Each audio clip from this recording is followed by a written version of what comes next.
Here's an old shipwreck so big and luxurious, it was called the eighth wonder of the world. But how did it sink? Let's find out. Hi guys, welcome to my channel where man and machine take on nature's greatest challenges. The year is 1956, and the place is the North Atlantic. You can feel the warm summer breeze on your face and hear the soothing sounds of the waves lapping against the hull as you sail aboard the Andrea Doria, Italy's newest and largest luxury liner. You gaze upon the rich tapestries, marble floors, and plush carpets, while sipping some homemade Italian espresso.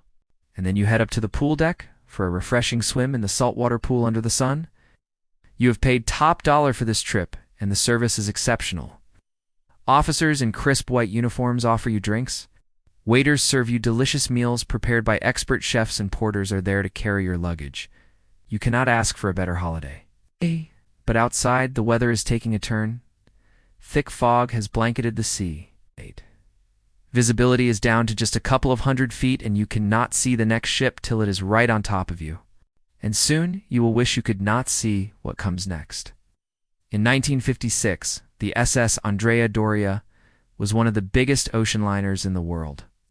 She was not quite as large as her British rivals, the Queen Elizabeth or the Queen Mary, but she was still gigantic at 682 feet long and 98 feet wide. Built in 1953, she was the fastest and most luxurious ship ever built in Italy.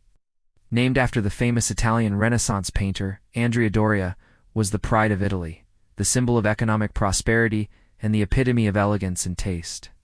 If the Titanic was the pinnacle of luxury liners in the early 1900s, the Andrea Doria was the modern successor to that title. Sailing from Genoa, Italy to New York City, USA, Andrea Doria was meant to be the ultimate transatlantic experience. Unlike the rustic wooden ships of the past, the Andrea Doria was made of reinforced concrete and steel. Her outer shell was divided into separate compartments by internal bulkheads, so that if the ship took damage, the effects would be contained. This feature was supposed to make the Andrea Doria virtually unsinkable, and on her maiden voyage, the ship easily stayed afloat when she ran aground. So everyone on board felt safe and secure, especially since they were traveling in a country which didn't seem to have any issues with safety regulations. On board the Andrea Doria were 1,706 people, a mixture of 1,135 immigrants looking for a fresh start in the USA, 498 passengers who were vacationing or visiting friends, and 73 crew members.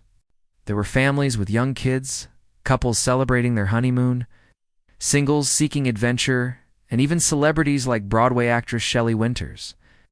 The youngest passenger was only 3 months old, and the oldest was 79 years young. But all these people from different walks of life were united by one common goal: to experience the opulence and luxury that the Andrea Doria had to offer. The ship had everything a traveler could possibly need. There was a swimming pool surrounded by plenty of deck chairs and shaded by palm trees, 3 restaurants serving authentic Italian cuisine, a nightclub with live music, bars, cafes, shops, a gymnasium, a beauty salon, a library, a medical center, and even a church. You could travel from Genoa to New York and not get bored for a single second. Everyone wanted to be seen on the Andrea Doria. The ship became an icon of luxury, speed, and Italian craftsmanship. People said that if God himself had a ship, it would look exactly like the Andrea Doria. But the ship had another secret. She was a little top-heavy. Her superstructure was tall and grand, but it made the ship unstable in rough waters, and rough waters were ahead. As the Andrea Doria neared the end of her journey, the weather started getting bad. Storms were common during this time of the year, but this one seemed particularly nasty. Waves were crashing onto the pool deck, winds were picking up, and the sky was covered with dark clouds. On top of that, a thick fog had descended on the area, limiting visibility to just a few 100 feet. Although the Andrea Doria was equipped with the latest radar technology, many crew members were not trained to use it properly. And the captain, despite being a seasoned sailor, did not have much experience with radar. He preferred to rely on his own eyesight to navigate the ship. At 10:30 p.m. on July, the captain noticed that the ship was approaching an area with lots of fog, and he reduced the speed to 20 knots. The first mate came on the bridge to relieve the captain, but he wanted to take one last look at the radar screen. To his surprise, he saw a blip directly in front of the ship. He told the helmsman to turn the wheel to starboard, but before he could do anything else, the radar screen went blank. The power had gone out. Without warning, the Andrea Doria was flying blind. Meanwhile, the Swedish ship MS Stockholm, which was traveling between New York and Boston, had run into the same patch of fog. The captain of the Stockholm also relied on his radar and assumed that he had plenty of time to react. Unfortunately, both captains misinterpreted their radar readings. The captain of the Stockholm thought he had more time than he actually did, and the captain of the Andrea Doria thought he had less time than he actually did. At 11:10 p.m., the captain of the Stockholm spotted a light in the distance and ordered the ship to slow down and turn to starboard. He assumed that the light belonged to a small fishing boat that might suddenly swerve in front of the massive Stockholm. But he never anticipated that the light was from the Andrea Doria, and that fishing boat was about to turn into a full-sized ocean liner. With nowhere to go, the captain of the Andrea Doria ordered the ship to full stop. But it was too late. The Stockholm, with her bow facing directly toward the Andrea Doria, plowed into the side of the Italian liner like a knife through butter. The force of the impact sliced through 4 of the Andrea Doria's steel plates, as if they were made of paper. Cabins collapsed instantly, furniture overturned. Paintings fell off the walls, luggage tumbled out of the closets. Passengers were thrown from their beds, screaming in terror. Within seconds, the Andrea Doria began to list sharply to one side. Although the Andrea Doria was considered unsinkable, the hole in her side guaranteed that she would sink like any other damaged ship. All the passengers knew this, and so did the crew. But instead of saving themselves, many crew members panicked. Some ran around the ship in confusion, unsure of what to do. Others started throwing life buoys into the sea. Still others grabbed life rafts and headed for the nearest lifeboat.